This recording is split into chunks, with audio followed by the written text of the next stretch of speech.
He was born into affluence. His father was the president of his country.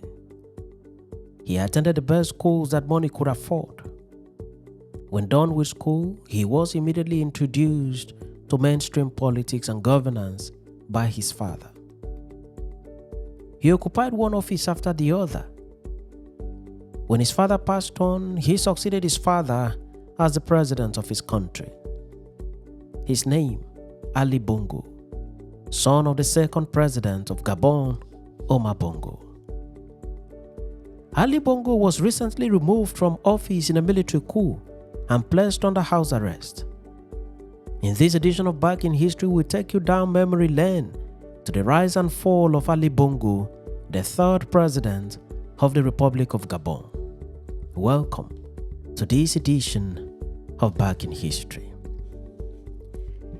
Ali Bongo was born in Congo-Brazzaville on 9th February 1959. He was born into a Christian family and was given the name Alain Bernard Bongo.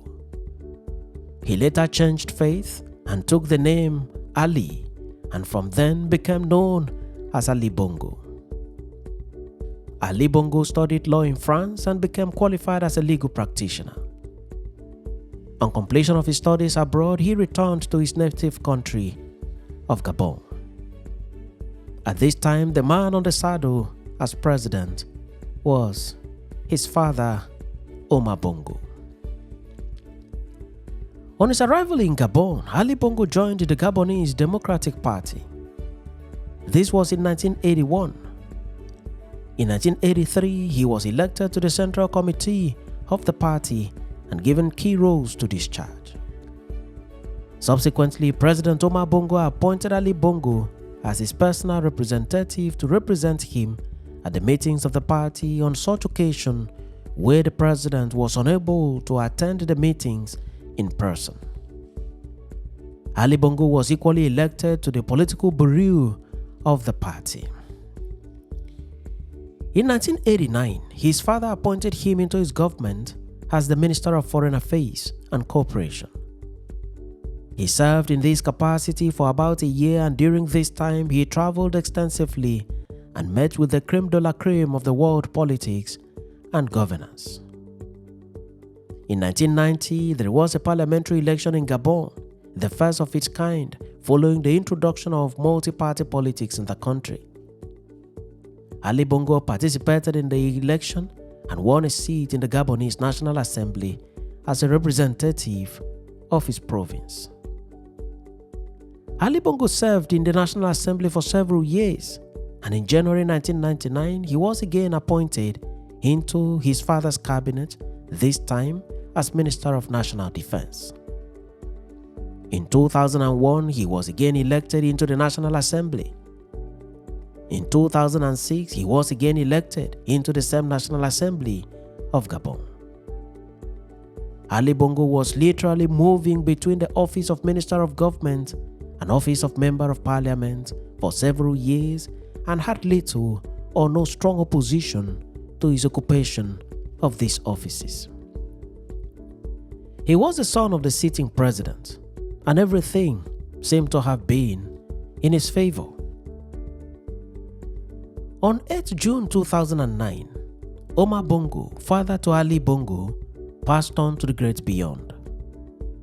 His demise brought an end to an era in the politics of Gabon. Bongo had been in office from 1967 till his death in 2009, a period of 42 years. On the night of the passing of his father, Ali Bongo appeared on state TV to call for, quote, calm and serenity of heart and reverence to preserve the unity and peace so dear to our late father, end of quote. Bongo had more than 30 children, and there were speculations about a possible succession struggle among the children, but again, of all the children, Ali Bongo had been more exposed to politics and governance by his late father. In no time, Ali Bongo was selected as a consensus candidate of the leading political party, the PDG, for the office of president, and the selection was ratified at an extraordinary congress of the party thus paving the way for him to become the next president of Gabon. In the meantime, an interim government was constituted to oversee the affairs of the country till general election. The interim government was headed by Rose Francine Rogombe. She served as acting president of Gabon from June 2009 to October 2009. The presidential election held on 30th August 2009, and Ali Bongo was announced as the winner of the election. The result of the election was rejected by the opposition party, who accused the electoral body of fraud and manipulation of votes in favor of Ali Bongo. Riots broke out in Gabon's second largest city, Port-Gentil, with the security having a lot to contend with. The election result was challenged in the Constitutional Court. The court ordered a recount of the votes, and in the recount, Ali Bongo still emerged as the winner of the election. Amidst the outcry and rejection of the results, Ali Bongo was sworn in as the third president of Gabon on the 16th day of October 2009.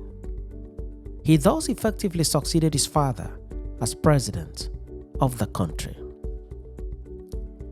He announced his prime minister and cabinet members and began his administration with immediate effect. He brought new faces into his government and preferred to work more with technocrats. He retained a few faces that had served in his father's government. Ali Bongo went on with his administration, which many people saw as continuation of the Bongo dynasty. On June 9, 2011, Ali Bongo was received in the United States of America as guest of President Barack Obama. He was received by the president at the American White House. Ali Bongo, in the course of his administration, also met with the who is who in world politics and governance. Ali Bongo was commended by many for his efforts in governance, but was also criticized by many. For many years, he presided over the oil-rich country and is said to have amassed stupendous wealth to himself and members of his family. On October 24, 2018, 9 years into his rule, Ali Bongo was hospitalized in Riyadh in Saudi Arabia for an undisclosed ailment. The situation became more serious, and on 29 November 2018, he was transferred to a military hospital in Rabat, Morocco. On 9 December 2018, it was announced by the Vice President Mao Sovu that Ali Bongo had suffered stroke. Ali Bongo eventually recovered, but the stroke took a toll on him, and the impact was visible for all to see. Ali Bongo began to use wheelchair and walking stick to support his body on several occasions. Despite his health challenge, Ali Bongo continued in office as president of Gabon. On 7th January 2019, it was widely reported that there was a coup attempt in Gabon, but that the situation was arrested by soldiers loyal to Ali Bongo.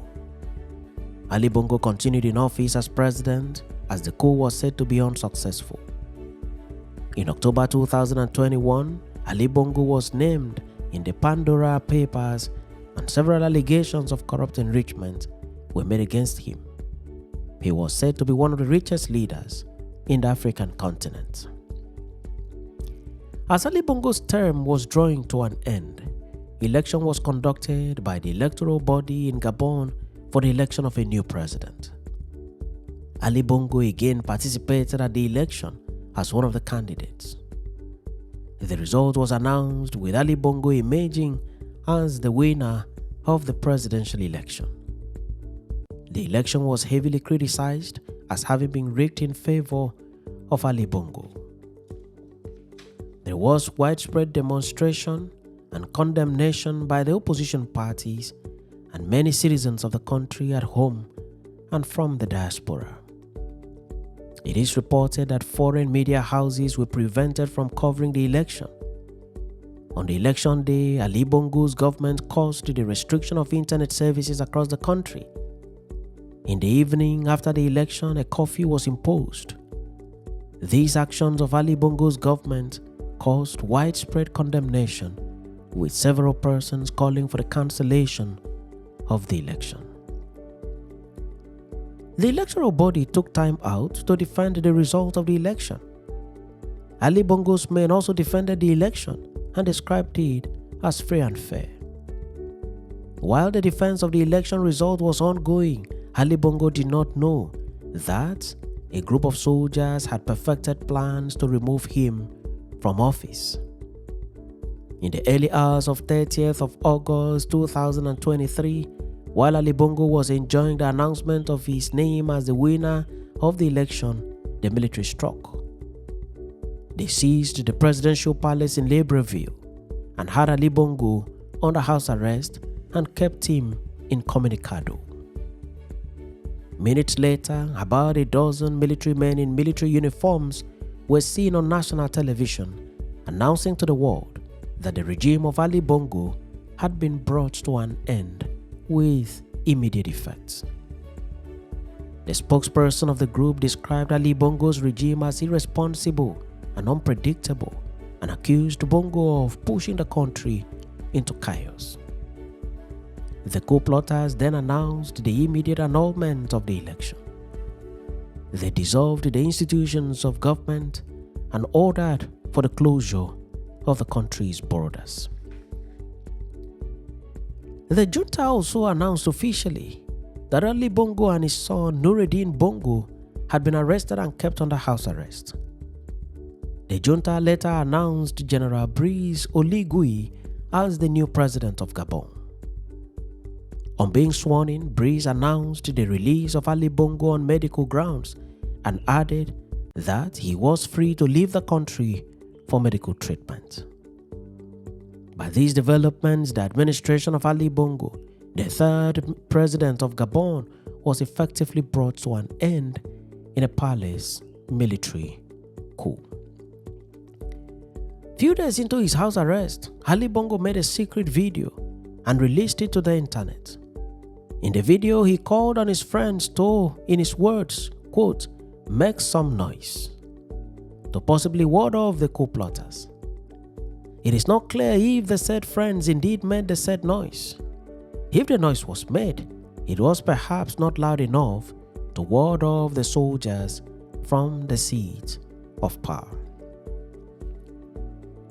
Ali Bongo was first married in 1989 to a French citizen, Sylvia Valentine. In 1994, he married his second wife, Inge Collins, from Los Angeles, California. Inge Collins filed for divorce in 2015. Altogether, Ali Bongo has 4 children, namely Malika Bongo, a daughter, Noreen Bongo, Jalil Bongo, and Bilal Bongo, all sons. Ali Bongo had special interest in music, and in 1977 he released a music album titled A Brand New Man. At the time of the making of this video, Ali Bongo has not returned to the seat of power in Gabon. It appears most probable that Ali Bongo may not return to the seat of power anymore in Gabon or anytime soon, the military having already consolidated itself in power, with the country not knowing with clarity what the next weeks or months hold in store for the country. Thanks for watching this edition of Back in History, and do remember to subscribe to the channel or follow the page for regular notification on every new video.